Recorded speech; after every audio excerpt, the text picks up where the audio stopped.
বিরল আংশিক চন্দ্রগ্রহণ দেখতে যাচ্ছে বিশ্ব। এ সময় চাঁদের প্রায় ৯৬% অংশ পৃথিবীর ছায়ায় ঢেকে যাবে।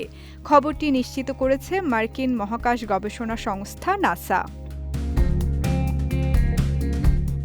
নাসার হিসাব অনুযায়ী স্থানীয় সময় ২৮ আগস্ট ভোর ৪:১২ অর্থাৎ বাংলাদেশ সময় সকাল ১০:১২ এই চন্দ্রগ্রহণটি সর্বোচ্চ পর্যায়ে পৌঁছাবে। পুরো গ্রহণ প্রক্রিয়াটি শুরু থেকে শেষ পর্যন্ত প্রায় ৫ ঘন্টারও বেশি সময় ধরে স্থায়ী হবে।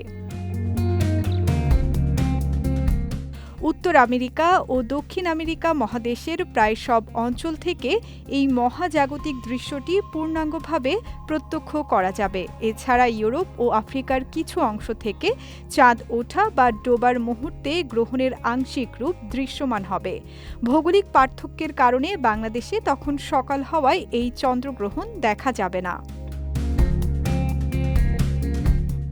জ্যোতির্বিজ্ঞানীরা জানান, চন্দ্রগ্রহণ চলাকালে সম্পূর্ণ ঢেকে না গেলেও চাঁদের সিংহভাগ পৃথিবীর গাঢ় ছায়ায় আচ্ছন্ন হয়ে পড়বে।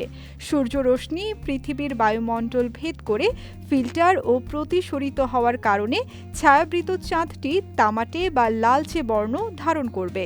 মহাকাশের এই রূপকে ব্লাড মুন বলা হয়। গত ১২ আগস্টের সূর্যগ্রহণের ঠিক ২ সপ্তাহ পর এই চন্দ্রগ্রহণটি ঘটছে। সূর্যগ্রহণের মতো চন্দ্রগ্রহণ দেখতে চোখের বিশেষ সুরক্ষা চশমার প্রয়োজন হয় না। মেঘমুক্ত আকাশে খালি চোখেই এই দৃশ্য নিরাপদে উপভোগ করা যাবে। সঙ্গীতা শাহ, বিজয় টিভি নিউজ ডেস্ক।